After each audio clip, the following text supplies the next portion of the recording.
జ్యోతిషాస్త్రరీత్యా ద్వాదశ రాశుల్లో 9వ రాశి అయినటువంటి ధనుస్సు రాశి మిత్రులారా, 2026 ఆగస్టు నెల మీకు శుభాశుభ ఫలితాలు ఎలా ఉన్నాయి అంటే,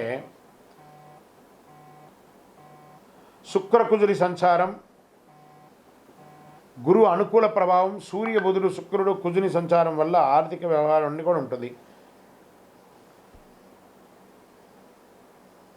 అవకాశాలు, అభివృద్ధి, ఆధ్యాత్మిక ప్రగతి కూడా ఉంటుంది. శని అర్ధాష్టమంలో ఉన్నాడు. వ్యవసాయదారులకి ఈ నెల చాలా అద్భుతంగా ఉంది అని కూడా చెప్పచ్చు. ఎంత అద్భుతం అంటే, వ్యవసాయదారులకి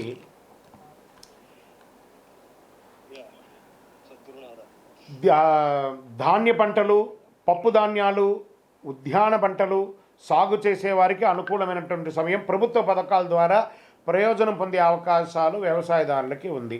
ఇంకా విద్యార్థులకి తీసుకుంటే, గురువుల మార్గదర్శనం విజయానికి దోహదం చేస్తుంది. వ్యాపారం చేస్తున్న వారికి అర్ధాష్టమ శని నడుస్తుంది కాబట్టి తొందరపాటు నిర్ణయాలు ఏది కూడా తీసుకోకండి. కొత్త పెట్టుబడులకి కాస్త ఆలస్యం అయితే మీకు చాలా మంచిది అని కూడా చెప్పడం జరుగుతుంది. కోర్టు కేసుల విషయంలో జాగ్రత్తగా ఉండవలసినటువంటి సమయం. కాస్త భార్యాభర్తల మధ్య సఖ్యత లోపం అవుతుంది. ఆదాయ మార్గాలు వచ్చినా కూడా ఖర్చులు కూడా అంతే విధంగా పెరుగుతుంది. భూమి, ఇల్లు లేదా వాహనం కొనుగోలు చేసే అవకాశం ఉంది. విద్య, పర్యాటక, ప్రచురణ, కన్సల్టెన్సీ, ఈ కామర్స్, దిగుమతి ఎగుమతి రంగాల్లో మంచి అవకాశాలు ఉన్నాయి. ఐటీ, సాఫ్ట్వేర్, బ్యాంకింగ్, విద్య, లా, ప్రభుత్వ సేవలు, ట్రావెల్స్, కన్సల్టెన్సీ ఉన్నవారికి అభివృద్ధి పెరుగుతుంది. ఉద్యోగ మార్పు కోరుకునే వారికి మంచి అవకాశం. ఉన్నతాధికారుల నుంచి ప్రశంసలు పొందే అవకాశాలు ఉన్నాయి. ప్రభుత్వ ఉద్యోగాల్లో అసాంఘికమైనటువంటి కార్యక్రమాలకి పాల్పడకండి, జాగ్రత్త పడండి. ప్రేమికులు పరస్పర విశ్వాసం పెంచుకుంటే మంచిది. ఆరోగ్యం పట్ల తొడ భాగంలో, నడుము భాగంలో, కాలేయ సంబంధిత చిన్న సమస్యలు, జీర్ణకోశ సమస్యలు ఇవన్నీ కూడా ఉంటాయి కాబట్టి జాగ్రత్త. ఒక మంచి డాక్టర్ని సంప్రదించండి, చాలా మంచిదని కూడా చెప్పచ్చు. సినిమా, టెలివిజన్ రంగం వారికి, కళాకారులకి, సోషల్ మీడియా వారికి మిశ్రమ ఫలితాన్ని కూడా ఇస్తుందని కూడా చెప్పచ్చు. రాజకీయ నాయకులు పార్టీలో కొత్త బాధ్యతలు ఇచ్చేటప్పుడు మీ మీద కాస్త బాగా ఇబ్బంది వచ్చే మాటలు కూడా వచ్చే ఉంటుంది. ప్రజల్లో చాలా జాగ్రత్త పడండి. కోర్టు కేసులో అస్థిరత్వంగా ఉంటుంది. ఒకానొక సమయంలో కేసు ఓడిపోతామేమో అనే భయం కూడా వచ్చే అవకాశాలు ఉంటాయి. జాగ్రత్త పడండి.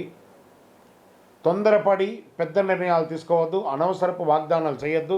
ఆరోగ్యాన్ని నిర్లక్ష్యం చేయొద్దు. ప్రయాణాల్లో జాగ్రత్తగా ఉండండి. ఆర్థిక విషయాల్లో కుటుంబ సభ్యులతో చర్చించి నిర్ణయం తీసుకోండి.